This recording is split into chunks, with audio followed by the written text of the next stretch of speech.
Bonjour à tous. Pourquoi Macron reporte-t-il toujours, gagne-t-il du temps comme ça pour nommer un Premier ministre, un gouvernement? Pourquoi d'un coup, Bruno Le Maire en tête, il crée la panique sur les déficits publics, ils font semblant de découvrir des milliards de dérapages? Eh bien, nous avons la réponse, elle est édifiante, les documents sont là, je vais tout vous expliquer, tout vous exposer de manière concrète, de manière argumentée dans cette vidéo. Il y a un projet de budget pour la France 2025 caché, et pour obéir à l'Union européenne.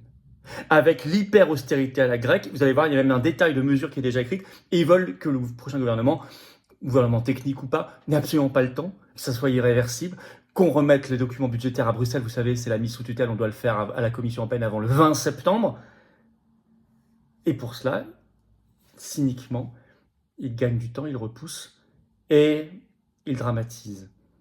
Alors ça peut se retourner aussi contre lui, et on va voir aussi ce qu'il faut faire dans cette affaire, parce que ça commence à agacer sérieusement tout le monde, et ça peut aussi mettre le doigt sur les vrais sujets, notamment le Frexit. Et on va en parler dans cette vidéo très concrète, vous allez voir, c'est édifiant, on est au cœur des vrais sujets, vous ne les verrez pas ailleurs, pas à la télévision, ça c'est certain. Merci de partager cette vidéo, c'est du carburant pour notre libération nationale et pour la vérité. Pour cela, il suffit de vous abonner ou réabonner à cette chaîne YouTube par un petit clic gratuit sur s'abonner en dessous. C'est un clic, hop, c'est fait. Vous êtes abonné ou réabonné si un jour YouTube par mégarde vous a désabonné, vérifiez, ça arrive. En tout cas, plus vous êtes abonné à la chaîne, plus les vidéos circulent. Plus elles vont toucher de nouvelles personnes qui vont nous découvrir, plus vous êtes efficace pour la résistance. Je vous remercie énormément, vraiment. Profitez-en pour appuyer sur la petite cloche à côté, comme ça vous êtes notifié dès qu'il y a une nouvelle vidéo automatiquement sur la chaîne. Pratique pour tout le monde et pour vous. Vous le savez, nos assises de la souveraineté le 14 septembre à Arras, ça approche. Il vous reste quelques jours pour vous inscrire. C'est ouvert à tous, adhérents comme non-adhérents, des patriotes. C'est ouvert à tous. Très gros programme, beaucoup d'interventions. C'est millimétré. Et puis c'est l'ouverture des cahiers de projet pour que vous participiez vous-même sur place, vous enrichissiez. Les signatures pour le rassemblement. Chacun peut s'engager. Mais c'est beau, c'est grand, c'est fort. Il faut vous inscrire. Tardez plus. Et vous savez, je vous attends. Je vous attends, patriotes. Je vous le dis vraiment les yeux dans les yeux, le cœur qui parle au cœur, j'ai besoin de vous. On a tous besoin les uns des autres. Et chacun a besoin d'être ensemble dans le collectif pour gagner, déplacer des montagnes. Et ça, on peut le faire. Seul, isolé, on ne peut pas le faire. Et dans le plus grand mouvement souverainiste que nous sommes, les patriotes, vous pouvez le faire. Nous pouvons le faire ensemble, collectivement. Mais j'ai besoin de vous maintenant. Reportez pas à demain, maintenant. Vous pouvez adhérer, réadhérer, faire un don de soutien au mouvement pour nous aider à financer nos actions. Je rappelle, on n'a pas un centime de financement public, ni d'aide des banques, rien du tout. Mais on fait. Assise à la souveraineté, manif d'institutions, le procès contre Ursula et tout le reste, on ne lâchera pas le morceau. Ça, on ne lâchera pas. Les universités d'éducation populaire qui arrivent à partir d'octobre et tout le reste, partout en France. Alors, vous pouvez adhérer dès maintenant par le premier lien sous la vidéo en description, vous verrez. Faire un don au mouvement pour nous aider à financer tout ça par le deuxième lien sous la vidéo en description. Les liens sont en même temps sur notre site tout le temps, les-patriotes.fr. Tout est défiscalisé aux 2 tiers de vos impôts, ça fait baisser vos impôts. Profitez-en. Je vous attends, vous êtes les bienvenus, vraiment, du fond du cœur. Pour des belles valeurs, des beaux combats pour nous, nos enfants, nos petits-enfants, tout le monde. Bienvenue, bravo. Je vous en parle tout à l'heure. Allez, on y va. On y va parce que là, il y a quand même du très lourd. Ce projet de budget 2025 de la France qui se dessine à un coup d'État. Vous voyez, dès le début, on avait dit, mais il crée le chaos, il veut absolument imposer, en fait, allez voir mes vidéos du 5 juillet dernier, un gouvernement technique pour imposer la politique de Bruxelles. Et bien, ça va même plus loin. Ils ont déjà écrit le budget 2025 de la France, notre budget collectif. Coup de force sur le budget. Mais ils veulent même violer la Constitution. Le Monde, le 2 septembre, sort cet article. Le gouvernement envisage, en pleine crise politique, de décaler le bouclage du budget pour 2025 en parlant d'une première. Ça n'est jamais arrivé, notamment sous la 5e République. Jamais. Je vais vous lire le chapeau de l'article du Monde, vous allez tout comprendre tout de suite. Le calendrier devient si tendu, mais c'est voulu, que l'exécutif étudie la possibilité de ne pas respecter la date fixée par la loi le 1er octobre pour transmettre le projet de loi de finances, donc c'est le budget, au Parlement. Ce serait une première, écrit Le Monde. Normalement, déjà avant le 15 juillet dernier, le gouvernement devait présenter aux parlementaires les premières lignes du budget côté dépenses.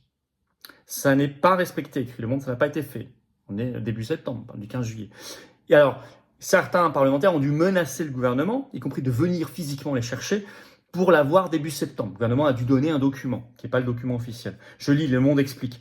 Le 30 août, le président et le rapporteur général de la Commission des finances de l'Assemblée nationale ont fixé un ultimatum à Thomas Cazenave, le ministre délégué au compte public démissionnaire. Soit les informations bloquées à Matignon leur sont transmises au plus tard le 2 septembre, soit ces 2 personnes, Coquerel et De Courson, iront les chercher eux-mêmes à Bercy, menace-t-il dans une lettre diffusée le 30 août par l'agence France Presse. parle d'alerte rouge. Thomas Cazenave a entendu le message. Lundi soir, les parlementaires auront les informations, promet son cabinet. Il ne s'agira pas du tiré à part légal, mais d'un document reprenant peu ou prou les mêmes éléments.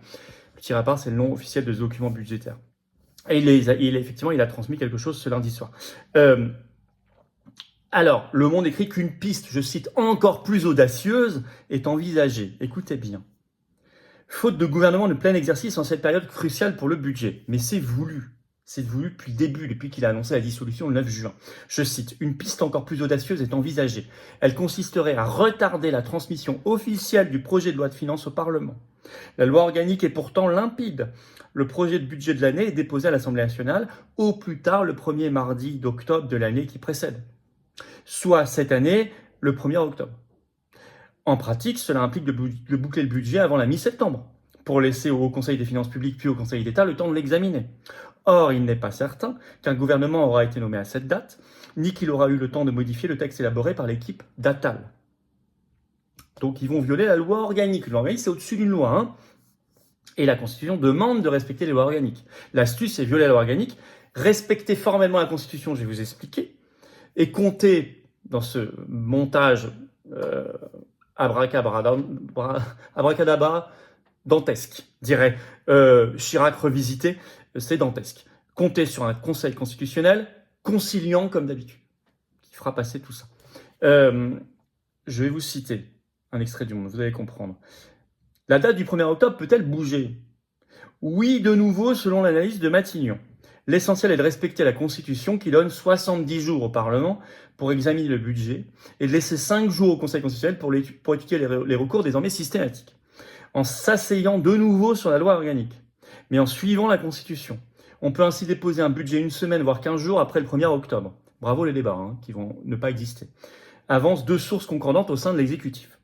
Dans cette hypothèse, ajoute Lundal, il y aura fatalement des recours, mais le Conseil constitutionnel constatera que le non-respect de la loi organique n'a pas été de nature à biaiser la liberté du Parlement ni la sincérité des débats. Bref, le Conseil constitutionnel arrangera les bidons d'anachronie. Vous voyez où ils en sont pour obéir à Bruxelles, une première sous la Ve République.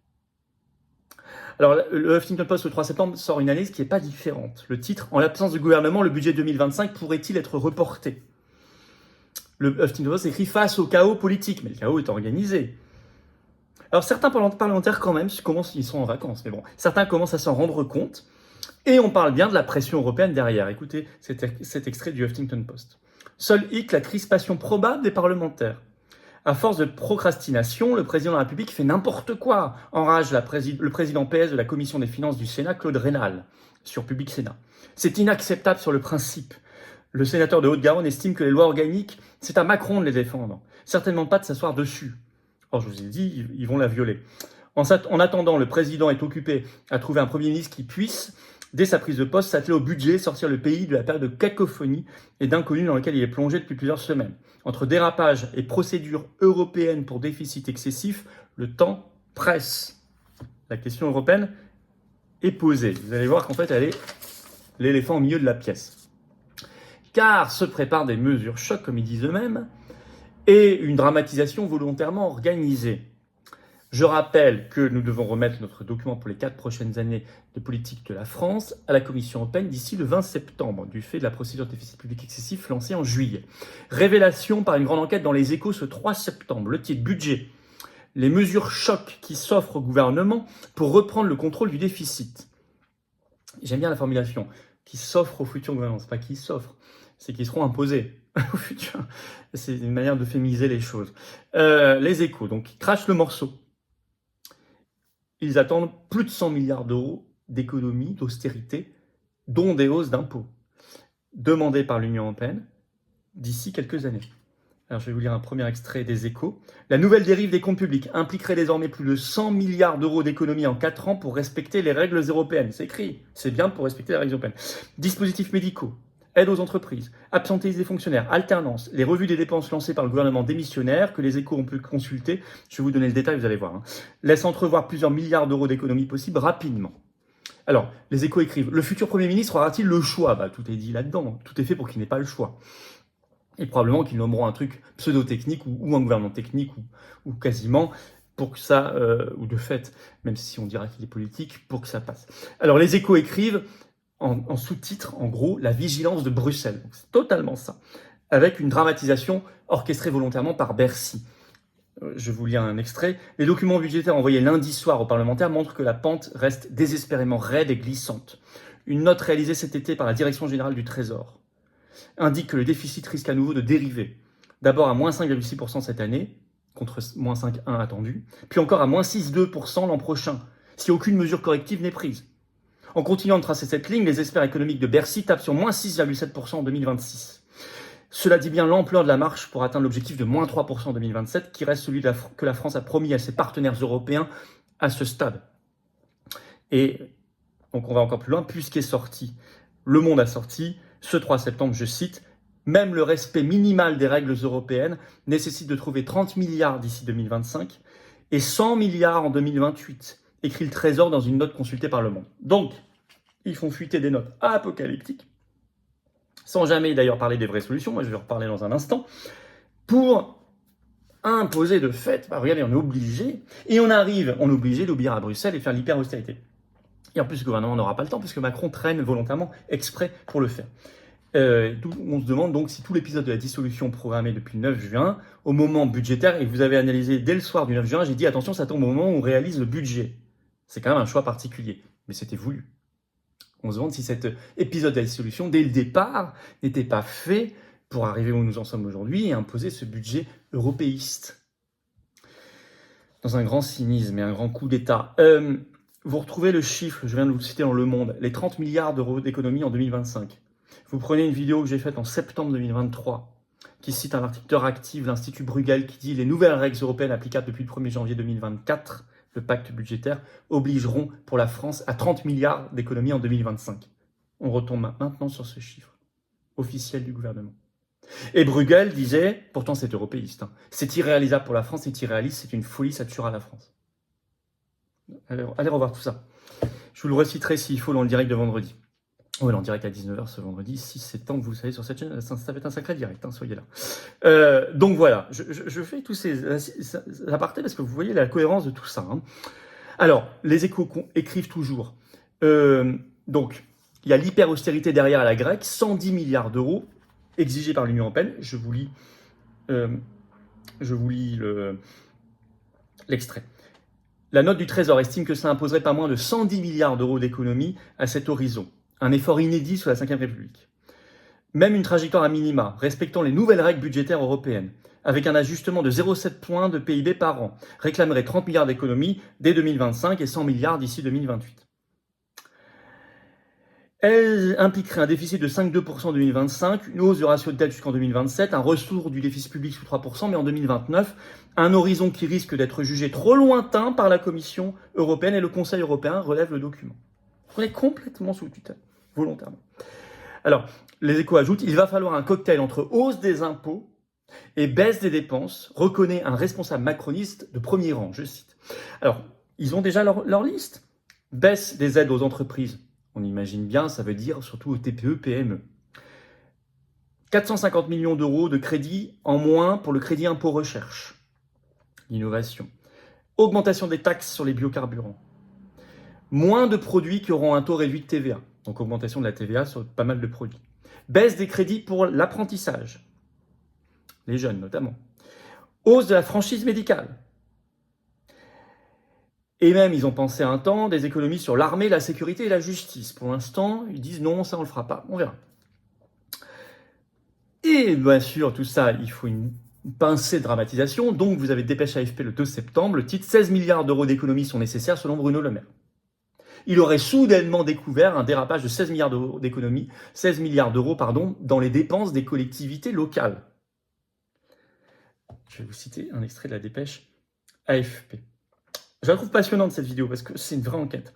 Je cite, « Ce sont surtout les collectivités territoriales comme les communes, les départements, les régions qui seraient à l'origine de ce déficit excessif et inattendu.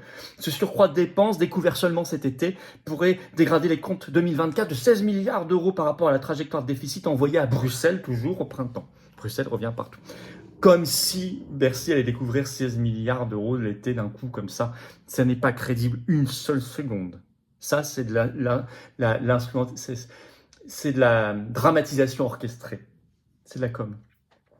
L'AFP d'ailleurs rappelle elle-même dans sa dépêche que les amendes de Bruxelles planent au-dessus de la France. Je cite, dernier extrait que je citerai. L'Union européenne pourrait aussi s'en mêler puisqu'en juillet dernier, Bruxelles a lancé une procédure pour déficit excessif envers la France. Sans mesures correctrices fortes, l'Hexagone s'expose à des sanctions financières. Et en fait, donc le point, est-ce que précise pas la dépêche AFP que c'est 2,7 milliards d'euros d'amende par an. Bon, on est dans le cynisme pur, le coup d'État pur. Coup d'État euro-mondialiste, ça rejoint totalement toutes les analyses de l'été. Tout est voulu pour donc Macron retarde la nomination, même si peut-être que ça interviendra dans les heures, peut-être même quand cette vidéo sera publiée, un nom sera sorti du chapeau, mais ça ne change pas grand-chose. Il aura gagné 50 jours, battu tous les records de la 5e et de la 4e République, le gouvernement démissionnaire, pour mettre la France sous tutelle, rendre les choses irréversibles, soumission avec bien sûr tout ça orchestré avec l'Union européenne. Pourtant, il parle d'économie à faire. Ah bon? Pourquoi il ne parle jamais des milliards envoyés à l'Ukraine et qui seront encore envoyés? Des missions de l'OTAN qui coûtent très cher, du coût de l'OTAN pour la France, du coût de l'Union européenne encore plus considérable. Chaque année, nous donnons 15 milliards en plus au budget européen qu'on en reçoit. Le maire dit qu'il cherche 16 milliards cette année, moi j'en ai déjà 15 facile en sortant de l'Union européenne, sans parler des coûts indirects, le coût de l'euro pour notre économie et tout le reste, du libre-échange et tout le reste. Quid des coûts liés à l'immigration, parce que nous sommes dans l'Union européenne, Schengen et la CEDH, ça coûte une fortune. C'est marrant, là, ça, on n'en parle jamais. Mais moi, j'en parle et j'apporte les solutions. Et ça passe notamment par le Frexit, qui nous libérera par ailleurs de ce chantage et de cette dictature. Quid des dérapages, des dépenses de l'Élysée, des privilèges de certains, oui, les dépenses incroyables de certains conseils régionaux, intercommunalités, etc. C'est vrai, il y a des milliards, mais j'en parle depuis longtemps. Pourquoi on a autant d'élus locaux surpayés dans des régions, pourquoi c'est incroyable. Lisez le programme des Patriotes, on en parle de tout ça. Des taux d'intérêt versés aux banques, parce que nous n'avons plus notre monnaie nationale. Quid de la création de richesses en France, parce qu'il n'y a pas que les dépenses, il y a aussi pourquoi on ne crée pas plus de richesses, pourquoi on n'a pas un vrai travail pour relancer notre agriculture, notre industrie. Ça créerait des richesses et donc des rentrées fiscales automatiques, sans avoir besoin de saigner les Français. Mais c'est tout ça un vrai projet, mais vous voyez bien que ça suppose le patriotisme agricole, économique, la sortie de l'Union européenne, la sortie de l'euro, la reprise en main du pays. Et eux, ce qu'ils veulent, c'est la prise en main par la tutelle euro-mondialiste. C'est tout l'inverse. Eh bien, notre projet à nous, aux Patriotes, c'est la libération nationale. Merci de partager cette vidéo. Pour ça, vous abonner à cette chaîne YouTube par un petit clic sur s'abonner en dessous. C'est un clic gratuit. C'est extrêmement efficace pour qu'elle se diffuse mieux. Je vous en remercie. Assise de la souveraineté le 14 septembre à Arras. Lien d'inscription sous la vidéo en description. Ne tardez plus. Évidemment, je vous attends, Patriotes. J'ai besoin de vous. Vous êtes d'accord avec ce projet de libération nationale, ce que je vous ai dit dans cette vidéo? Alors, venez dès maintenant. Venez renforcer le combat. J'ai besoin de vous. On a tous besoin les uns des autres. J'ai besoin de vous, nous avons tous besoin de nous-mêmes, collectivement, pour nous, nos enfants, notre France, nos belles valeurs de liberté, de souveraineté, d'indépendance, de paix, de grandeur, de vérité. C'est ça, les Patriotes. Dès maintenant, je vous attends. Vous serez bienvenus, bien accueillis. Vous serez mis, si vous le souhaitez, comme adhérent, en relation avec des gens qui pensent comme vous, près de chez vous. Vous soyez en métropole, outre-mer ou à l'étranger, on est organisé partout. Alors, comment on fait pour adhérer dès maintenant? C'est le premier lien sous la vidéo en description. Ce lien est également en commentaire épinglé. Une petite fiche sur l'écran maintenant et dans quelques secondes, un lien sur l'écran facile. Faire un don au mouvement, c'est le deuxième lien sous la vidéo en description. Dès maintenant. Les liens sont dès maintenant sur notre site les-patriotes.fr et tout est défiscalisé aux 2/3 de vos impôts. Ça fait baisser massivement vos impôts que d'adhérer ou faire un don au mouvement. C'est très utile parce qu'on n'a pas un centime de financement ni de l'État ni des banques, rien. Or on fait et on ne lâchera pas le morceau. Énorme bravo aux donateurs, aux réadhérents, bienvenue aux nouveaux adhérents patriotes et vive la France.